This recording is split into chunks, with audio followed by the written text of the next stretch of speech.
siguen entrando todos los participantes de la sesión del día de hoy.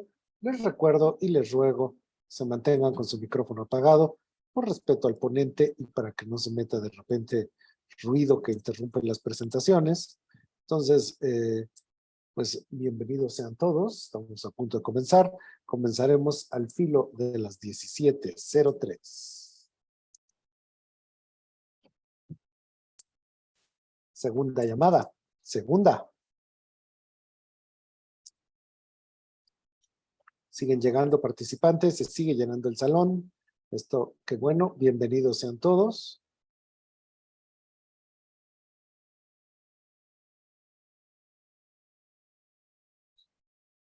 Ahora pues. Y estamos a punto de comenzar con nuestra última sesión del día de hoy, la segunda semana del Encuentro Creativo. Estamos a punto de comenzar.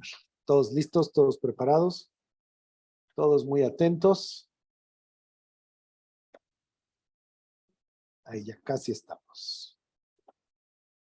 Al filo de las 17:03 comenzaremos. Tomen sus lugares. También se pueden sentar hasta atrás, donde ustedes quieran.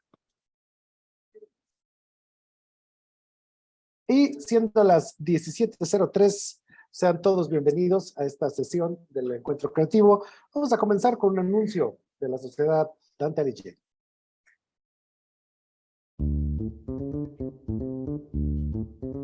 Ciao e benvenuto alla Sociedad Dante Alighieri de la Ciudad de México.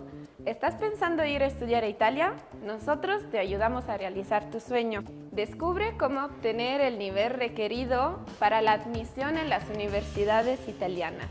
Estudia y certifícate con nosotros. Tenemos cursos de todos los niveles, desde el más básico hasta el más avanzado. Y además podrás escoger entre una amplia variedad de horarios y entre la modalidad en línea y presencial. Hoy en día, el conocimiento de más de un idioma extranjero es fundamental para ser competitivo en el mercado laboral. Y poder demostrar tu nivel de conocimiento con una certificación puede marcar la diferencia entre tu perfil y el de otro candidato. Ven a conocer el PLIDA, la certificación de idioma italiano reconocida internacionalmente y ante la SEP. Y comprueba tu nivel de italiano para acceder a las universidades de tu interés. Prepárate con la institución de la enseñanza del italiano más antigua en México y obtén las herramientas para construir tu futuro. Italia y la Sociedad Dante Alighieri te esperan. Arrivederci.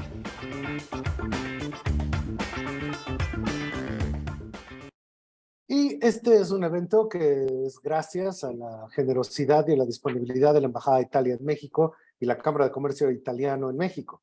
Y precisamente por ello vamos a tener unas palabras del excelentísimo embajador de la República Italiana en nuestro país, el señor Luigi De Chiara, del presidente de la Cámara Italiana de Comercio, el señor Lorenzo Vianello, y la directora de la Cámara de Comercio Italiana, Fariba Gallardo, que gracias a todos ellos y al extraordinario labor de equipo es que podemos tener estos intercambios culturales para inspirar, fomentar, invitar a que todos ustedes vayan a hacer posgrados a Italia en las mejores universidades creativas del mundo. Corre el saludo del embajador.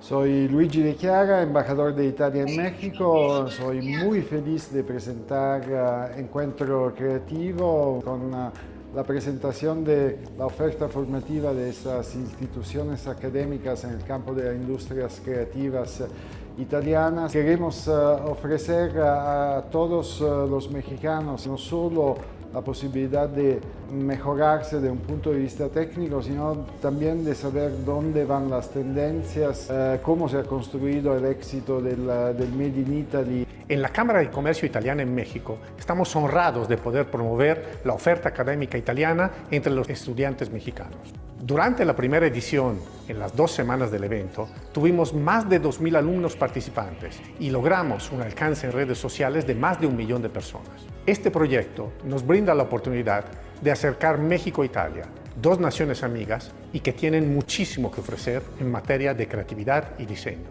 disfruten de todas las actividades que hemos planeado en coordinación con las mejores universidades de diseño que hay en Italia y junto con las marcas que nos apoyan en esta iniciativa. Bienvenidos a esta segunda edición de Encuentro Creativo, que te permitirá conocer más acerca de la oferta académica que la capital de la moda y el diseño ofrece, Italia. Por favor, síguenos a lo largo de las conferencias de Encuentro Creativo. Muchísimas gracias y bienvenido.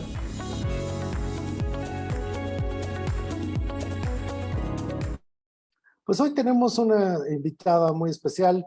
Ella es Mayra Mendoza, que ha sido subdirectora de la Fototeca del Instituto Nacional de Antropología e Historia de México. Ella es también experta en gestión de relaciones públicas del arte y la cultura, la imagen institucional y la comunicación corporativa. Décadas de experiencia en planeación y ejecución de eventos culturales. Ella llevaba a cabo durante muchas ediciones el Encuentro Nacional de Fototecas, 19 ediciones hay nada más, y la Feria Internacional del Libro de Antropología e Historia durante 2019, 2020 y 2021, lo cual la avala como conferencista, tallerista y autora de publicaciones académicas y divulgación. Maestra en Historia del Arte por la Universidad Iberoamericana, Mayra Mendoza es considerada una de las más destacadas expertas en fotografía en México. Cuenta además con una vasta experiencia en investigación histórica, experiencia curatorial e investigación iconográfica, conservación de materiales fotográficos tanto de los siglos XIX como el XX. Y ella y yo nos encontramos siendo muy jóvenes, nos encontramos abriendo los ojos del arte en la fotografía. Y precisamente por eso, ahorita que estábamos hablando de la Sociedad Dante Alighieri, cuando uno es en la colonia Juárez de la Ciudad de México, cuando uno camina por esas calles, a lo mejor de repente habría que reflexionar que inclusive en una de las esquinas está una placa que habla que ahí murió Mella. Y cuando murió Mella era pues un político, un rebelde, un revolucionario cubano, y junto iba Tina Modotti del brazo. Entonces, al principio del siglo XX, Tina Modotti llegó de Italia, y ella había nacido en Italia, pero como fotógrafa nació en México. Entonces, precisamente por ello, Mayra nos va a estar hablando de Tina Modotti, legado fotográfico entre México e Italia, artífice de la gráfica que dio origen a la identidad mexicana de principios del siglo XX. Tina Modotti es la fotógrafa que retrató el México postrevolucionario de Frida, de Diego, de Chabela Vargas, de todo ese mundo que estaba despertando una nueva identidad. Ella venía de Udine, el norte de Italia, pero pasó a la historia como una de las grandes fotógrafas mexicanas. Entonces, Mayra, el micrófono es tuyo para que nos cuentes todo esto que comenzó, esa relación cultural del arte, la creatividad, la fotografía entre Italia y México en los ojos de Tina Modotti. Muchísimas gracias por estar con nosotros. Al contrario, Gustavo, gracias a ti por la invitación y gracias a todas y todos los que nos están escuchando. Pues bueno, vamos a iniciar para compartirles un poco de qué es lo que pasa con Tina Modotti, por qué es tan importante esta fotógrafa, que como bien lo comentó Gustavo Prado, ella nace en Udine, en Italia, y como pueden ver es esta ciudad que está señalada en rojo en el mapa de la República Italiana, en el norte. Es una ciudad muy pequeñita, apenas el día de hoy cuenta con 100,000 habitantes, poco más de ellos. Imaginen cuando Tina nació hacia fines del siglo XIX. Entonces, en esta pequeña ciudad se lleva a cabo de manera bianual una cátedra y un festival dedicado a Tina Modotti. Estos italianos saben pues que Tina es importante no solamente en el ámbito de la fotografía mexicana, sino también se ganó un lugar dentro de la fotografía internacional. Ahí les coloqué una fotografía para que vean, bueno, la belleza también de Tina Modotti, pero no nada más eso. Vamos a ver que esta mujer se convierte en una mujer muy, muy poderosa, porque precisamente ella va a entender estas vanguardias artísticas, va a saber abrevar de ellas y va a construir un lenguaje propiamente vanguardista. ¿Qué es lo que tenemos en aquella época en Italia? Tenemos el futurismo de Marinetti, que nos trae un manifiesto en 1909 donde dice: nosotros queremos ver este movimiento moderno, este bullicio, el movimiento propiamente dicho, la energía, los colores, las luces. Aquí les traje una escultura de Boccioni donde propiamente estamos viendo a un hombre caminar, una persona en movimiento. Lo que ellos quieren es romper con esta escuela muy tradicional de pintura y de las artes para imponer un nuevo lenguaje. Y también recordemos que en pocos años se va a dar la Primera Guerra Mundial. Es decir, estos lenguajes del arte están celebrando la vida, celebrando este siglo XX. Si nuestro siglo XXI es maravilloso, imagínense para ellos el siglo XX, estas comunicaciones que apenas comienzan a darse, ¿no? Y Tina Modotti en estos años, cuando ella llega a la edad de 13 años, tiene que trabajar en su natal Udine porque su familia no tiene una muy buena posición económica. Ella empieza siendo obrera en una fábrica textil y luego vamos a ver que hacia 1913 ella migra con la familia a San Francisco en California y también se inicia en estas lides de ser obrera en una fábrica textil, pero en California. Esto es bien importante porque va a marcar esta parte de lo que ella va a manejar, va a conocer las entrañas de cómo los obreros, hombres y mujeres, son tratados y son maltratados también dentro de estas fábricas. Entonces nadie se lo cuenta. Ella se inicia pues en esto y va a ser bien importante, lo vamos a ver un poquito más adelante. Unos años más tarde, hasta 1915, cuando ella tiene 17 años, ella se casa con Roubaix de Paris, que es Robot, más bien conocido por ese sobrenombre, que es un pintor. Ahí del lado izquierdo vamos a tener esta escena doméstica donde está su marido pintando y ella con esta bata tipo kimono, ¿no? Que está haciendo a lo mejor labores domésticas, no lo sabemos porque es una fotografía que está pues preparada, está posada pues, y ella ya en este momento empieza a ser de obrera, empieza a ser pues asistente pues, y musa también de pintores y algunos otros fotógrafos. Se inicia hacia 1919 en algunas películas de Hollywood. Del lado derecho tenemos un Still, al menos hay documentadas 3 películas en donde ella participó como estrella de cine, pero no era algo que a ella le gustara mucho, porque recordemos que si venía de ser obrera, este contacto con la gente, con estas clases bajas, ella le significó muchísimo saber o entender, ¿no? Que por qué había esta desigualdad. Entonces, este paso de ser musa de cine no era tan agradable, pero sí podemos decir que participó por ahí en algunas películas. Ahora, dentro de este ámbito californiano, ¿qué es lo que sucedía? Estas vanguardias que vamos a tener con Marcel Duchamp y el Ready Made, este hombre lo que va a hacer es estos objetos que propiamente se va encontrando en la calle, los va a ensamblar y va a decir, esto es un objeto de arte. Pero ¿qué es lo que nos enseña realmente aquí? A ver los objetos, estos cotidianos, que nosotros ya no estábamos mirando.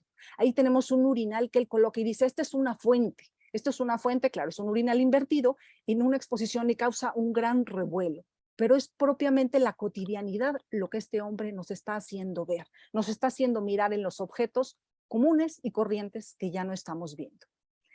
Y ahora, ¿cómo vamos a explicar que esta pareja formada por Tina Modotti y Robot llegan a México? ¿Por qué les interesa México? Sí, estaban en California, pero ¿por qué propiamente quieren venir acá? Bueno, hacia 1919 por ahí tenemos este personaje que les marqué a la derecha, su fotografía es del señor que está de perfil, que se llama Ricardo Gómez Robelo. Este señor es un escritor mexicano, pero que está exiliado en California. Y este señor empieza a escribir sus poemas y demás, y resulta que contrata a Robot para ilustrarlos. Y Tina Modotti, de hecho, sale en algunas de las ilustraciones. Entonces se hacen amigos y este señor Robelo, ¿saben de quién va a ser súper amigo de la infancia? De José Vasconcelos, este otro señor que nos está viendo directamente con su manita en el sillón. Y este señor va a ser nada más y nada menos que nombrado secretario de Educación Pública cuando termina la Revolución Mexicana. Recordemos que acabamos de pasar ese episodio. En 1920 ya concluye la Revolución Mexicana y lo que estamos tratando de hacer es una reconstrucción nacional. Y a Vasconcelos le toca algo muy importante. Como secretario de Estado, secretario de esta Secretaría de Educación Pública, le va a tocar hacer hacer esta reconstrucción a partir de las artes, la creación de una identidad nacional, que es bien importante, y esto lo va a lograr él a partir de la reunión de los artistas. Entonces, es cuando empiezan a tomarse los espacios públicos, claro, comandados por Vasconcelos, es decir, él iba a decir quiénes eran los que iban a pintar. Tenemos en Palacio Nacional a Diego Rivera, tenemos también en la Escuela Nacional Preparatoria que se están preparando murales, en la Escuela de Agricultura de Chapingo, posteriormente en el Mercado Abelardo L. Rodríguez hacia los años 30, es decir, la efervescencia artística se está dando a partir de la figura de Vasconcelos. Este impulso que se le va a dar a las artes es bien importante y de eso estaba muy consciente tanto Gómez Robelo, que le dice a su amigo Robó, oye, ¿por qué no vienes a México? O sea, igual y aquí tenemos cabida con una exposición con nuestros amigos californianos, porque tenemos este apoyo que nos está dando Vasconcelos. Y entonces el señor Robó dice, bueno, igual y si me interesa, me puedo ir a México, puedo lanzarme, y de hecho lo hace. Lo hace en el 1921, perdón, a fines del 21, pero ¿qué es lo que le sucede al pobre señor Robó? Enferma de viruela ya en México y fallece. Fallece cuando Tina Modotti viene a alcanzarlo en ferrocarril, y entonces la pobre Tina le llega solamente el telegrama diciendo que pues su marido ha fallecido. Llega a México propiamente a enterrarlo, y claro, tiene amistad con Ricardo Gómez Robelo, quien le presenta a algunos de los intelectuales por ahí, y no fue en balde el viaje. Pero, ¿qué es lo que sucede con Tina? Ella, pues como el marido se murió, tiene que regresarse a California porque también su padre ha muerto. Entonces regresa a California y empieza a ser asistente de Edward Weston. Edward Weston es este personaje californiano muy, muy importante para la fotografía de la vanguardia. Perdón, ahí está. Y Tina comienza a trabajar con él para ser su asistente. Él le enseña todo lo que tiene que ver con la fotografía, las cámaras, las películas, cómo revelar, cómo imprimir, todo propiamente. Y él había conocido a Robó porque había compartido este estudio con él, es decir, un estudio fotográfico donde ambos trabajaban en California. Y entonces empieza a ser amigo también de Tina, de la amistad pasan a una relación amorosa, y también este señor, convencido por una carta que le mandó Robó, diciendo, oye, esto es propiamente el paraíso de los artistas. Este país es un lugar al que tienes que visitar, que tenemos que hacer una exposición y demás. Entonces, inspirado por esto y por Tina Modotti, planean el viaje y llegan en julio de 1923 a México. Entonces, ellos llegan a México.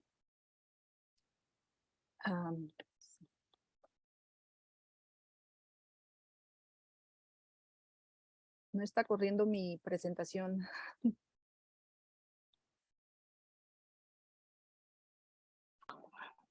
Ponle escape Ajá. y entonces sales de pantalla completa y ahí puedes cambiar a la siguiente lámina y volverle a avanzar. Seguramente estás en una Mac. Sí. Eso pasa muy seguido con las Macs, a mí me pasa muy seguido. Entonces, si vuelves a compartir, seguramente ya estará. Sí, una disculpa. Probamos Cuidado. y estas cosas de la Así es tecnología esto. no nos da. Es el duende tecnológico. Si los chaneques de la red no nos dejan. Ahí está Tina. Ahora a ver, Ok, pantalla listo. completa. Cambia a Ahí la está. siguiente. Ahí está. Ahí está.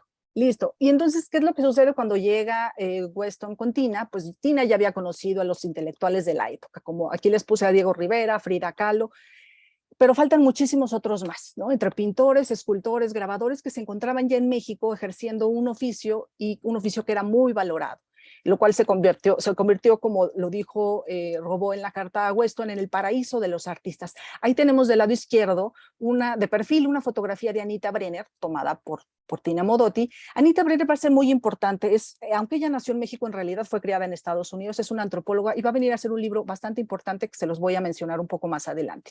Pero bueno, esto era la efervescencia y el ambiente político. Pero ¿qué es lo que sucedía con la fotografía en términos generales? En México y en todas partes del mundo existía algo llamado pictorialismo, es decir, esta foto muy tradicional, muy del fin del siglo XIX, con estos encuadres que son muy abiertos. Un encuadre es lo que nosotros vamos a tomar, ya sea con la cámara, con el celular, todo lo que abarca, todas las figuritas que vamos a tener dentro de ese encuadre, dentro de ese cuadrito, pues. Y entonces estos encuadres tienen que ver con imágenes que miran desde el cielo hasta el piso, desde lo que tenemos aquí, un espejo de agua, las raíces de los árboles, hasta el cielo. Son encuadres bien, bien abiertos, y esto es lo que va a marcar la diferencia con lo que va a ser la fotografía de Tina Modotti y precisamente las vanguardias. Pero también que estamos notando aquí, que estas imágenes están un poco difusas, están un poco pictorial, ¿no? Porque ese efecto que se quería buscar de la pintura precisamente se va hacia la fotografía. Efectos como muy ensoñadores, muy bucólicos, imágenes muy difusas, como les decía, que incluso también llegan a tener escenas de leyendas, de mitos, o sea, escenas que no existían, que no eran reales como tal. ¿Y qué es lo que tenemos para ahorita? que pasamos una Primera Guerra Mundial y nos enseñó que eso no es la realidad, que estas imágenes, la realidad es cruda, que hay guerra, que hay hambre y que hay muerte también. Entonces estas imágenes se seguían haciendo, por supuesto, pero es lo que no le va a gustar a Tina. A ella le gusta precisamente la fotografía mucho más directa, la fotografía que va a marcar una diferencia junto con esto. Ok. Y aquí vamos a ver qué es lo que va a empezar a hacer Tina. Esto es el año 1923 y del lado izquierdo les traje esta vista anónima de lo que fue este Estadio Nacional, que no existe, por eso fue demolido en los años 40, pero para que vean de qué se trataba este conjunto. Esto fue mandado a hacer por José Vasconcelos en 1923 dentro de esta parafernalia grandilocuente de que queremos que los alumnos se eduquen también, ¿no? Que tengan instrucción en educación física de distintas disciplinas, y era un espacio donde cabían 30,000 personas. Imaginen el espacio tan grande. Pero ¿qué es lo que hace Tina Modotti? En lugar de mostrarnos la fachada, una vista grandilocuente de cómo se veía el edificio como lo que tenemos en la izquierda, tenemos que ella hace un acercamiento al objeto, un acercamiento al sitio. ¿Y qué es lo que decide captar?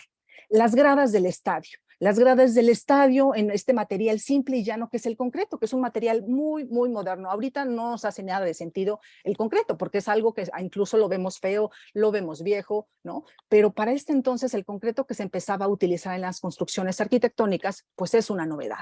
Entonces Tina lo que hace es fijarse en esta consecución de líneas rectas que van formando el graderío al infinito, para darnos esta idea de, pues es muy grande, es un espacio muy amplio, pero es un espacio que presenta estas líneas, no hay otro tipo de texturas que no sean las naturales que da el propio material, no hay adornos, no hay sillas, no hay bancas, no hay roleos, no hay nada, pues, que el puro material desnudo. Y esto comienza a ser esta diferencia de Tina Modotti con los fotógrafos pictorialistas.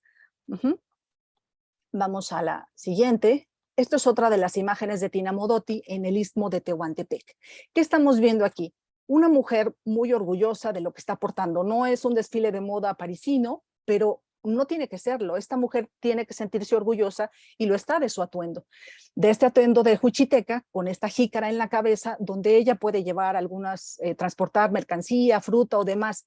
Y en la parte derecha, ¿qué es lo que estamos viendo? Tina hace un acercamiento al cuerpo de la mujer, al cuerpo donde está mostrando los brazos, donde hace la acción, sostener esta jícara, que puede ser muy pesada, por supuesto, a lo que ella está acostumbrada, pero va a bajar la cámara. La cámara no está a la altura, perdón, de nuestros ojos, sino está un poco más abajo para conseguir esta vista, que es bien importante, es decir, esta vista que va a hacer a la persona, o sea, la va a dignificar, una vista de abajo hacia arriba, como pueden apreciar, y que entonces va a hacer que este personaje sea dignificado. Ya no son estas vistas que hacían los viajeros de, es el otro, es la persona ajena a mí, las personas americanas, esta otredad que podríamos llegar incluso a sentir un poco despectivas, no lo vemos en Tina. En Tina hay una calidad humana en sus fotografías bien distinta a lo que podríamos tener con otros viajeros.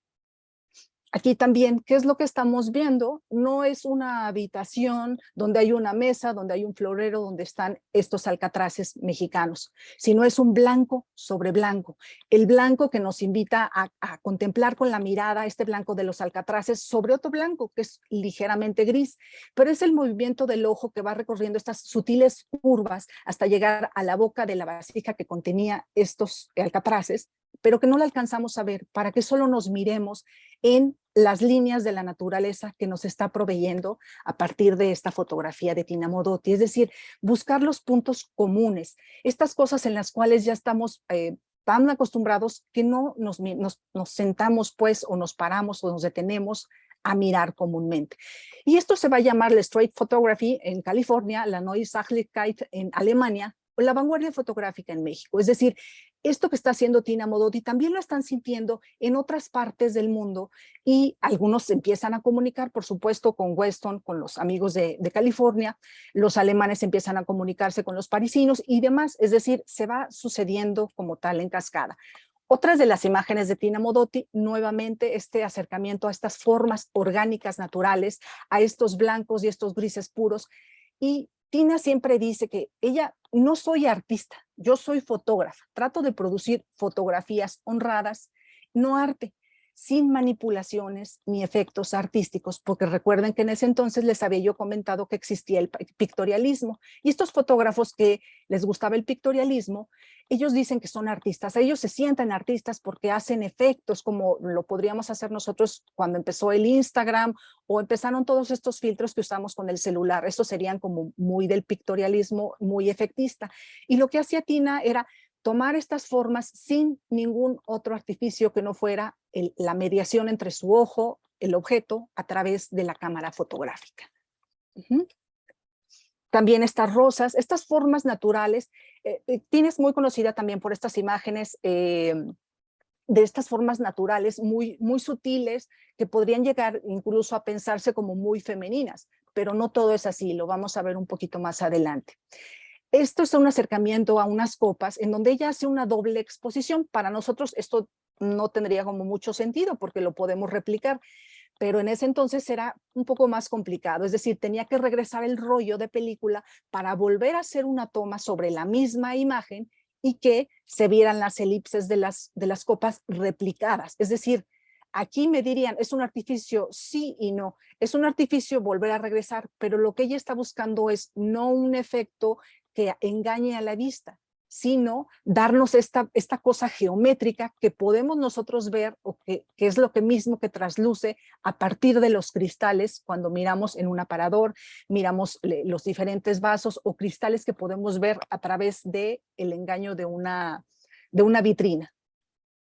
Este es un retrato que le hizo Weston a Tina Modotti y como pueden ver, además de hermosa y maravillosa, es lo mismo que les comentaba con la Juchitec. ¿Qué es lo que vamos a tener? De las manos de Tina, el rostro, es decir, lo que está representando a esta fotógrafa. Ya no importa tanto estas vistas de cuerpo entero, donde tendrían que verse desde los pies hasta a lo mejor el arreglo del tocado o de la cabeza. De hecho, ni siquiera está completo el peinado de Tina. Alcanzamos a verle la frente, pero es lo que quería Weston que se viera de ella, es decir, la belleza desnuda de su rostro, de sus labios carnosos, de las manos, que es con lo que ella trabajaba, con lo que ella manejaba este instrumento fotográfico.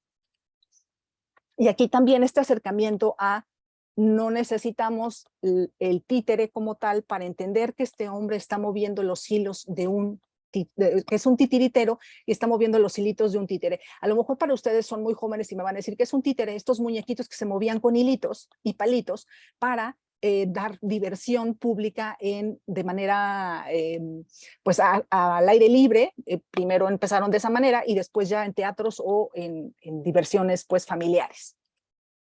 También aquí tenemos estos postes del cable telegráfico. Para nosotros pues no tiene ya mucho sentido el telégrafo porque no es un instrumento que seguimos utilizando, pero en ese entonces y durante toda la Primera Guerra Mundial el telégrafo había sido un instrumento realmente de la modernidad. Y lo que hace Tina es que volteemos a ver estos cables modernos que nos hacen o nos permiten esta comunicación vanguardista con otras partes del mundo. La Secretaría de Salud, este edificio sí existe, se los traje por ahí del lado izquierdo, como pueden ver, es el que está ahí en Reforma y Lieja. ¿Y qué es lo que hace Tina? Cuando la están construyendo, ella va a hacer algunas tomas y todo lo que tenemos son una sucesión de líneas verticales y líneas que van corriendo en perpendicular entre los andamios y la formación de toda esta piedra que casi se traduce en forma blanca. Se los traje del lado izquierdo para que vean que sí, es esta piedra que fue usada muy sin adornos, nada que fuera demasiado ostentoso como tal, que era lo que se esperaba en aquellos años 20, unas estructuras que fueran símbolo también de una posrevolución, de esta unión de un país que estaba siendo reconstruido simbólicamente y también técnicamente, ¿no? Y también otra faceta de Tina es que ella, siendo amiga de los pintores, va a empezar a fotografiarlos, es decir, cuando ellos están pintando las obras en estos grandes espacios públicos que les da Vasconcelos, también ella se encarga de hacer esta fotografía, es decir, viéndolos pintar, y fotografiando estos murales para que también puedan ser reproducidos en revistas y libros. En ese entonces, pues bueno, no había internet y la manera de comunicarse es a través de los periódicos, revistas y otras publicaciones impresas. Este es el libro que les comentaba yo hace un rato de Anita Brenner, de por qué fue tan importante. Es Ídolos tras los altares. Ay, disculpas.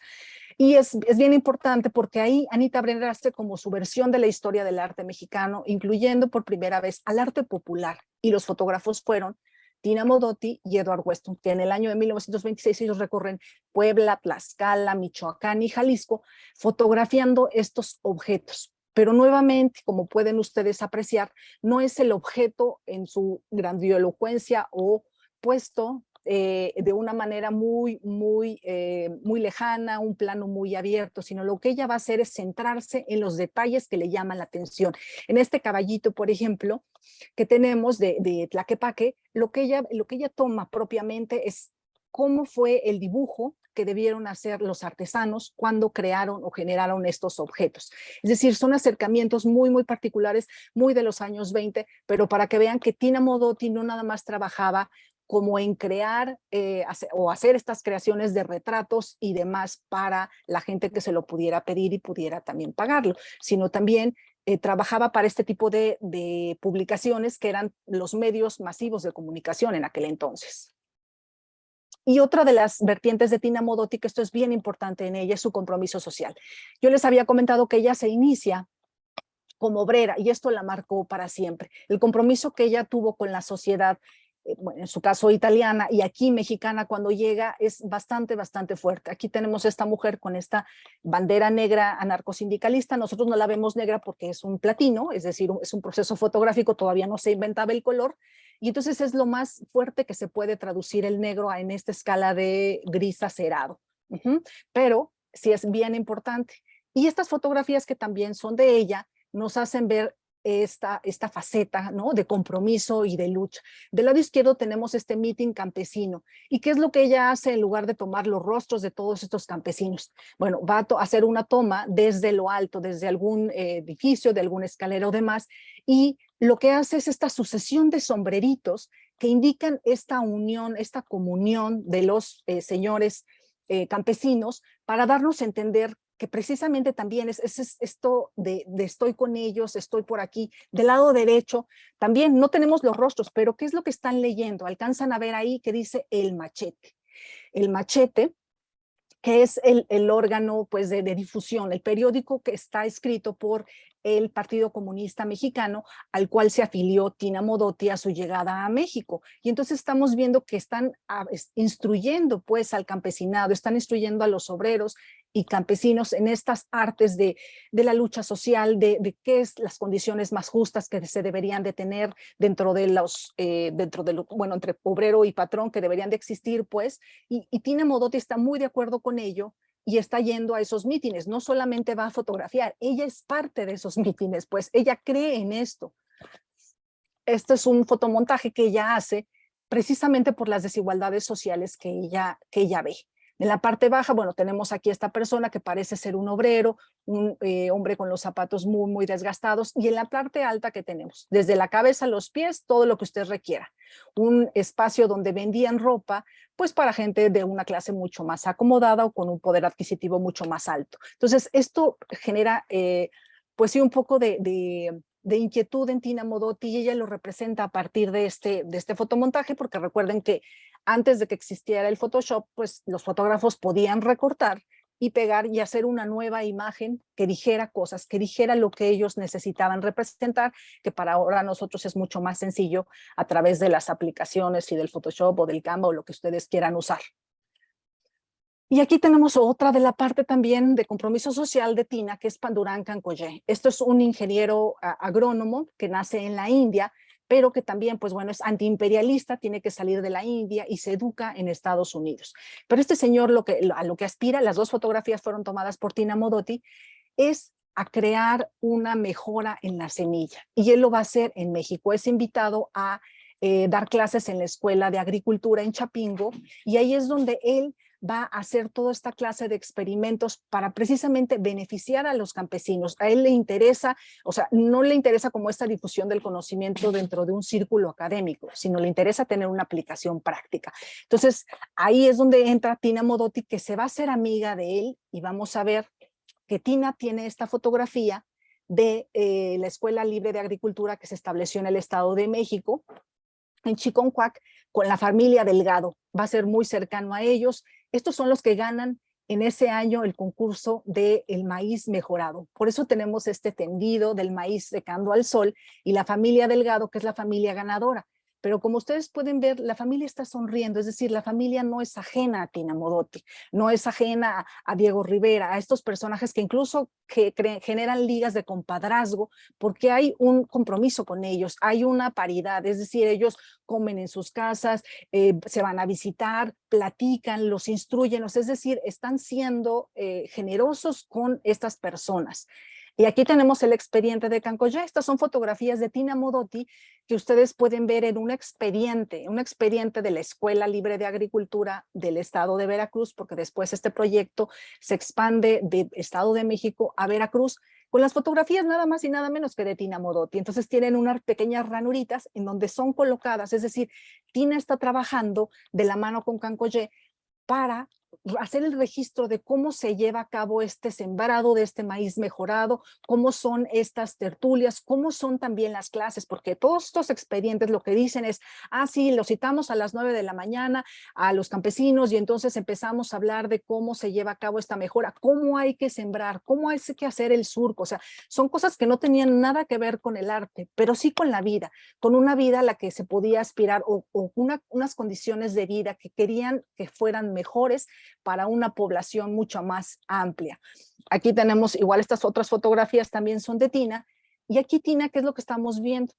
Que está haciendo casi lo mismo que las fotografías de las lilis, ¿no? Y de los alcatraces. Está mostrándonos esta belleza de la mazorca del maíz mejorado, este acercamiento únicamente a los granos de maíz y al totomostle, que es esta capita con la que hacen el tamal, pero esto tiene fines, pues no artísticos ni estéticos, sino fines de difusión o de mostrar cómo es que este agrónomo indio estaba haciendo su trabajo precisamente tanto en Estado de México como en Veracruz.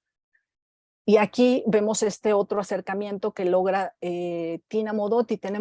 No necesito la cara de la persona, ni necesito los pies, ni necesito el surco, ni la planta del maíz creciendo, para entender que es un hombre trabajador con estas manos cuarteadas del trabajo, tomando una pala y también estas manos llenas de tierra. Es decir, son las manos de la clase trabajadora, son las manos de la gente, del grueso de la gente, y eso es en lo que se está centrando Tina Modotti, y está siendo vanguardista, está generando una estética muy propia, que además va a permear en los fotógrafos mexicanos. Vamos a tener, o a lo mejor habrán ustedes oído hablar de una generación de fotógrafos muy notables que encabeza Manuel Álvarez Bravo, su esposa en ese entonces, Lola Álvarez Bravo, y algunos otros fotógrafos jóvenes, pues jóvenes como Tina, porque Tina en este entonces, cuando ella enviudó tenía 25 años, cuando llegó a México tenía 26, 27 años, 28 años. Tina es muy jovencita, es un poquito más grande que ustedes apenas, y está generando esta estética, esta manera de ver distinto,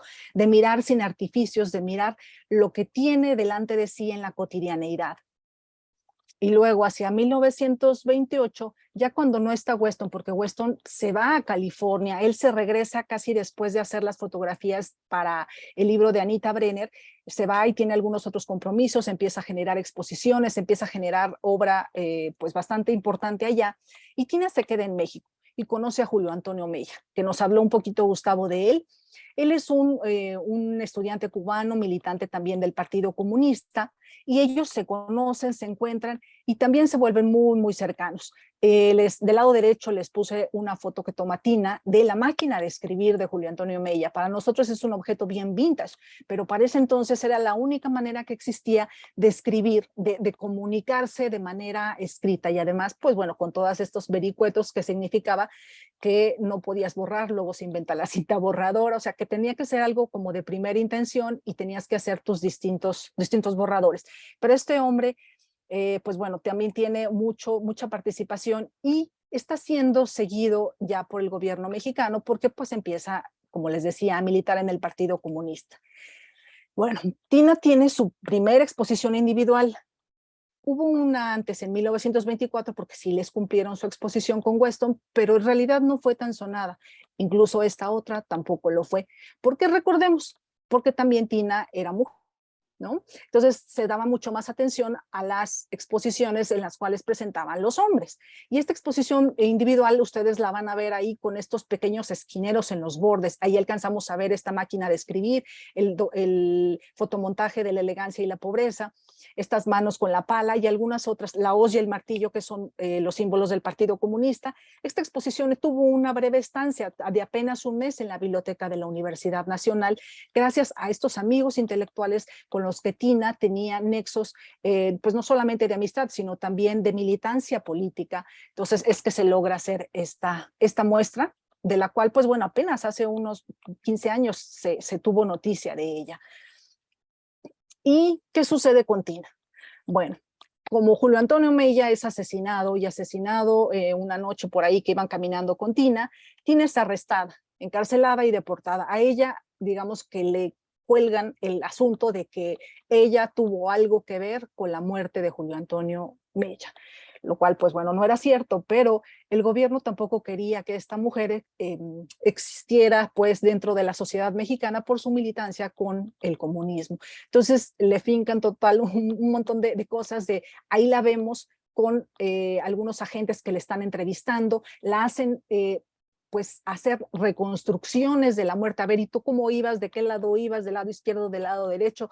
Entonces recrean este asesinato de Mella y le dicen, no, es que tú tuviste algo que ver, seguro fue un crimen pasional, tú conoces quién es. Ella por supuesto que no sabía, pero aún así, pues bueno, es deportada. En realidad eso es la manera en la cual logran que salga del país, de manera que es deportada. Sus amigos Manuel Álvarez Bravo y Lola Álvarez Bravo incluso la van a alcanzar en el último tren en el cual ella sale deportada, conservan algunas de sus cosas, de sus fotografías, porque pues ella tiene que irse casi que sin nada, y se siguen escribiendo. Tina sale hacia Berlín al exilio, pero va a regresar como refugiada. Recordemos que tuvimos un presidente, Lázaro Cárdenas, que recibió a muchísimos de los exiliados, no solamente, por ejemplo, a Tina, recibió de diversas nacionalidades que se encontraban en riesgo. Entonces Tina regresa como asilada política hacia el 39, de hecho se impide su deportación nuevamente y pues permanece en el país hasta que fallece en un taxi. Le da un infarto en un taxi en 1942 y Tina fallece, y ahí acaba la vida de Tina. En estos últimos años, Tina en realidad ya no produjo la fotografía vanguardista que fue en los años 20, esa punta de lanza que tuvimos en México y que permeó hacia nuestros jóvenes, Álvarez Bravo, Aurora Eugenia Latapí y los demás que habrán de despuntar a fines de los años 20 e inicios de los años 30, ya no volvió a tener este ímpetu, pues, ¿no? Y aquí les traigo algunas de las publicaciones que se han escrito sobre Tina, algunas relativas más a su vida amorosa y algunas otras pues un poco más en un tono más académico. Les puse una estrellita, las cuales considero que pueden ser materiales un poco más de divulgación. Sobre todo podría atención en Tina Modotti, una mujer sin país, que son las cartas que ella le escribe a Weston cuando ella está en México y le empieza a contar cómo le va la vida aquí, cómo es que los hombres pictorialistas o de este gremio pictorialista pues no la dejan un poco destacar, que se quejan de que ella hace fotografía de cosas o de objetos solamente, mientras ellos hacen cosas artísticas. En fin, es muy muy bonito este libro, y pues bueno, propiamente eso es la vida un poco de Tina Modotti, para que conocieran algo sobre esta italiana, por qué es tan importante para México. ¿Sí? Wow, pues alguien dijo a la mitad de tu presentación, dijo, yo no quiero que esto se acabe porque lo estoy disfrutando mucho. Dijo, Marina Yamilet Solar dijo, no quiero que acabe esta ponencia, está muy interesante. Pues entonces yo también no quería que acabara. Y resulta que creo que algo muy interesante de Tina Modotti, yo alguna vez he dicho que la identidad mexicana no es una identidad, sino es una intoxicación. Y resulta que ella, evidentemente, cuando nosotros vemos sus imágenes, es esta llenarse de México, pensar a México, ver a México, interpretar a México y rebosar de lo que es México. Entonces, esto también es muy curioso porque estamos hablando de un momento en el que en sus fotos se ve desde Rodchenko hasta Einstein, ¿no? O sea, lo mismo que estaba pasando en el cine, los collages de Rodchenko, la revista esta de fotografía que él tenía, o los encuadres que estaban así, Stiga Bertov, o algunos encuadres precisamente que ven en contrapicado todo este fenómeno de los obreros y todas estas cosas, con Tina se vuelve un fenómeno estético apabullante. Y creo que tanto tú como yo podemos recordar haber tenido estas fotos en las manos y precisamente ver en las manos los originales firmados por ella, revelados en platino, etcétera, pues es muy emocionante porque tiene uno ese momento de los años 20 donde básicamente se está gestando en la música, en la revolución, en la identidad, lo que ahora entendemos como México. Dime. No, no, en efecto, es precisamente lo que yo les traigo es como esta visión de Tina Modotti, pero justamente les traje algunos nombres de cómo se llamaba esta modernidad, ¿no? Esta efervescencia que se estaba dando en todo el mundo. Y entonces lo mismo tienes en Alemania, en la Unión Soviética, o sea, tienes por ahí jóvenes propugnando pues por una nueva voz, una manera distinta de fotografiar, ¿no? Que creo que también es lo que estamos viviendo ahora, entre el video, entre el texto, entre la foto fija, que creo que es otra manera de entender, otro lenguaje, que es lo mismo que se estaba dando en estos años 20, cuando Tina dice, bueno, en el 29 hay un concurso de fotógrafos bien importante, y entonces, ¿quiénes ganan? Para que no se sientan los jóvenes, entonces les dan el gane entre Breme, que es bien pictorialista, Tina Modotti, o sea, como mitad y mitad, hay como estos premios que se dividen así como de, bueno, 2 primeros premios, 2 segundos premios, para que no se sientan, porque están conviviendo esta generación que es un poco más antigua con esta nueva generación que quiere esta estética distinta, que quiere este nuevo lenguaje que les representa, y eso es muy, pues bueno, muy fácil de entender, ¿no? Cuando eres joven dices, es que esto ya es antiguo, esto es otra cosa, yo necesito crear o generar mi propio lenguaje, y eso es lo que estabas comentando, Gus. Me sorprendió mucho ver esta foto de la mujer con su vestido de tehuana, porque ya es la premonición de Mariana Jampolsky, o inclusive la premonición de Graciela Iturbide, y en ese sentido que tengan una línea con Tina es muy sorprendente, aunque también para ti, para mí, que tuvimos el privilegio de conocer a Álvarez Bravo, entonces estamos a un grado de separación de Tina, entonces eso es bastante, ¿sabes? Sí, claro. Te pregunta alguien, oye, ¿tienes artículos de investigación? Pues nada más hay que buscar la revista Alquimia, entre otros muchos, pero pues tú tienes cuenta. Sí, sí, de hecho, si quieren les dejo a Gus la presentación, y la última slide es donde vienen, bueno, una cantidad de libros. No son todos los que se han hecho, porque para fortuna de nosotros realmente Tina sí es alguien que ha generado pues muchísimo material. Algunos sí son como de y la vida amorosa de Tina, que es lo que menos nos interesa. A nosotros nos interesa qué pasaba con Tina como persona, si su militancia con el Partido Comunista, si estas vanguardias, si las cartas de Weston. Para mí las cartas de Weston son maravillosas porque ella le está contando lo que está sintiendo, o sea, cómo es que está fotografiando, e incluso llegan hasta hasta 1930, cuando le escribe a Álvarez Bravo y a Lola, y les dice, bueno, les escribo desde Berlín, y les escribo, estoy muy triste, estoy, ¿no? Como muy decepcionada, y todo este sentir de esta mujer maravillosa, sí lo ves muy vertido en estas cartas que tradujo muy bien Antonio Saborit.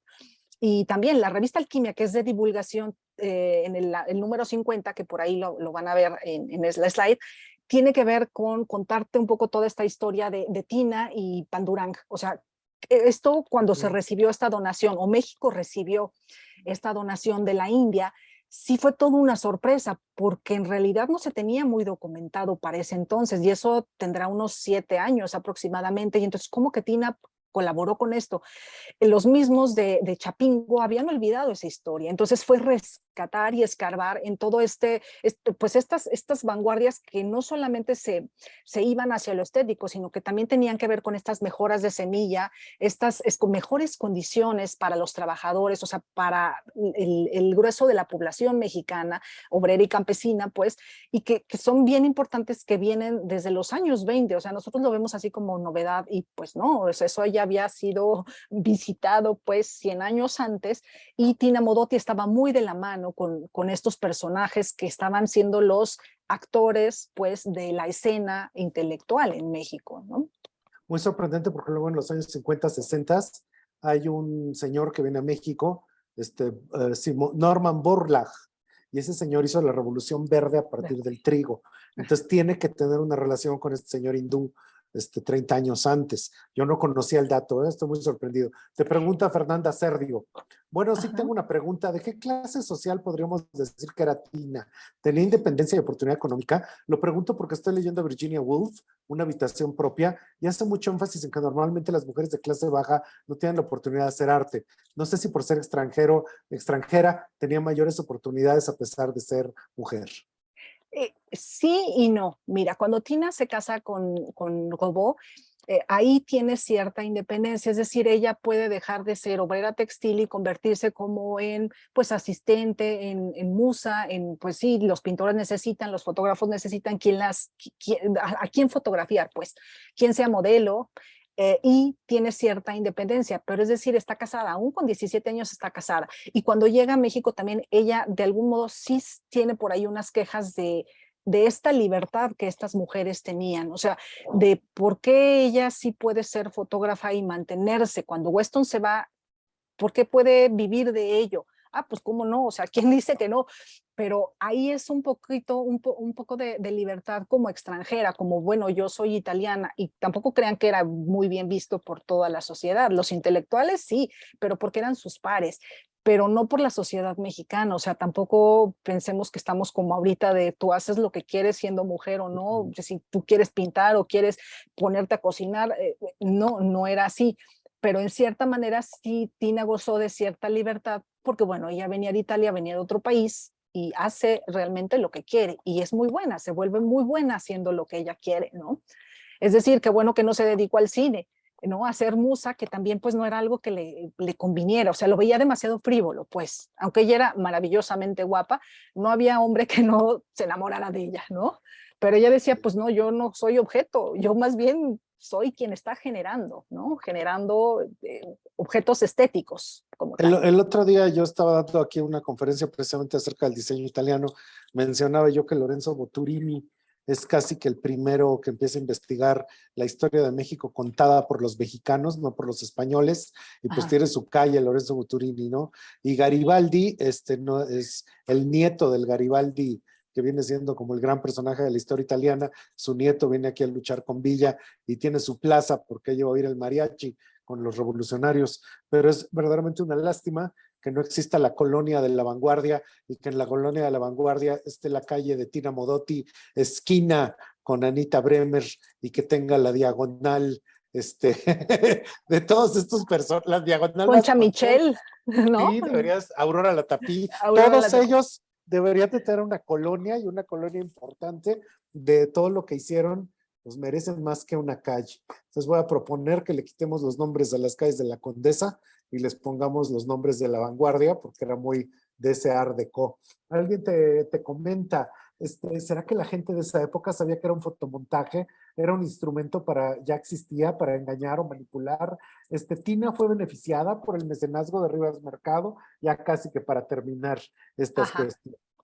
Sí, sí, el fotomontaje existe prácticamente desde que la foto se inventa. O sea, tenemos primeros fotomontajes 1860 aproximadamente. Es decir, ellos recortaban y sí, lo usaban como una manera de comunicación. No solamente en Europa, tenemos fotomontajes mexicanos muy bien documentados y como tal, podrían ser sí para engañar, pero también para decir. En el caso, por ejemplo, de Tina sigue esta línea de yo quiero representar algo que no existe, y para esto que no existe lo que hago es juntar esta imagen de el anuncio pues publicitario con esta otra imagen de este obrero o campesino cabizbajo, preocupado seguramente, pero no tiene ella como tal esta intención como de hacerle artificio como en mala leche, pues, sino más bien es como denuncia, como un poco lo que podríamos tener dentro de las vanguardias, pues sí, de la vanguardia fotográfica, como para hacer denuncia social o conciencia social que va más hacia Alemania y hacia la Unión Soviética. Ajá. Ujú. Luego, hay un lugar donde puedes ver su obra, sí. Si entras tú, bueno, la Ajá. parte, porque además eso es bien importante, cuando Tina fallece, Vittorio Vidali, que fue su último compañero, dona a la nación mexicana los negativos de Tina Modotti, es decir, él dice, pues no hubiera gustado más a Tina Modotti más que dejarle al pueblo de México esto. Entonces, los negativos se conservan en Fototeca Nacional, son negativos 4x5 pulgadas, negativo flexible, y entonces estas imágenes tú las puedes ver positivadas en mediateca.ina.gov de Ajá. gobierno mexicano con B alta, .mx. Y ahí en el buscador vas a poner Tina Modotti. Te deben de salir, son alrededor de 70 piezas que tú vas a poder, pues bueno, ver. Y después llegó la donación a Fototeca Nacional de Pandurang Cancoye a través de su hija Savitri, que está en Canadá, que también, bueno, Pandurang hizo toda la vida en México y como comentabas, Gustavo, que el señor Verde, sí, Pandurang después se va en los años 40 o 50, ve la oportunidad de migrar hacia el sector privado y entonces a través de Canadá, y es donde, bueno, ya sus hijas hacen su vida y demás, pero también estas fotografías llegaron porque las hijas dijeron, México, esto pertenece a la nación mexicana, o sea, mi papá hubiera querido que este expediente de las escuelas libres de agricultura quedara para uso de los mexicanos, y entonces también llegó a México hace unos 7 años, y lo puedes ver igual en Mediateca, si tú pones Tina Modotti, lo mismo, mediateca.ina.gov.mx. O Luego sea que Tina fue sorprendentemente, ¿de quién son esas fotos? De nosotros, de de los todos mexicanos. los mexicanos. Ajá. Y Tina fue beneficiada por el mecenazgo de Rivas Mercado, no, hasta que lo que tenemos noticia, no en realidad. Sí sabemos que fue, que trabajó pues con estas mujeres que estaban muy de la vanguardia, pero no tenemos algo documentado como tal que yo te pueda decir certeramente con Antonieta Rivas Mercado. Puede ser que lo haya habido, pero hasta ahorita, es decir, los investigadores nos basamos como en la certeza, lo que tenemos probado, lo que podemos decirte con la mano en la cintura, sí, porque tengo un documento, tengo una fotografía, tengo una nota, una carta o algo así. Entonces en eso nos basamos muchísimo para no inventar, pues, para no decir cosas que no son ciertas, ¿no? Tú me enseñaste, cuando estábamos preparando esta plática, que en Udine, su Ajá, pueblito en Italia, está su museo, está su sí, casa, se menciona su plaza, o sea, la ciudad de Udine recuerda a Tina Modotti y la recuerda como pues como una mexicana que era italiana. sí. Entonces, yo te quiero agradecer especialmente el que hayas compartido todo esto con nosotros, porque creo que fue una tarde deliciosa y un extraordinario cierre de este día de ponencias. Es brillante el enfoque que le has dado, es muy interesante todo lo que nos compartiste y pues muchísimas gracias, Mayra. Te agradezco muchísimo, te aplaudimos mucho todo lo que nos has dicho hoy. Y yo por mi parte le agradezco mucho a todos los que están presentes, que fueron más de 300, en algún momento casi 400, Mayra, lo cual Wow. es extraordinario. Y pues solo me queda agradecerle a la Embajada de Italia en México, a la Cámara Italiana de Comercio en México y por supuesto a todos nuestros patrocinadores que están entre ellos Natuzzi, Essilor Luxottica, Artemide, Amoretti Brothers, Bulgari, Alfa Parv, Ferrari, Davide Groppi, United Colors of Benetton, Yamamay, Seña, Fernet Branca, Smeg, Cartel, Ferrero, Orfe México y a las instituciones como el IPN, el Tecnológico Monterrey, la UNAM, la ANAHUAC, el Instituto de Icormo, la Ibero, la Sociedad Antalighieri, el Banco de México a través de FIDER, Class Education y a todas las universidades italianas que están buscando, igual que nosotros, que todo esto les inspire a ustedes para hacer el viaje contrario al de Tina e ir a descubrir con sus ojos de mexicanos que hay allá en Italia para que nos lo traigan de vuelta revolucionado y dentro de 100 años alguien hable de ustedes precisamente como hoy hablamos de la gigantesca Tina Modotti. Muchísimas gracias, Mayra, y muchísimas gracias a todos. Arrivederci. Gracias.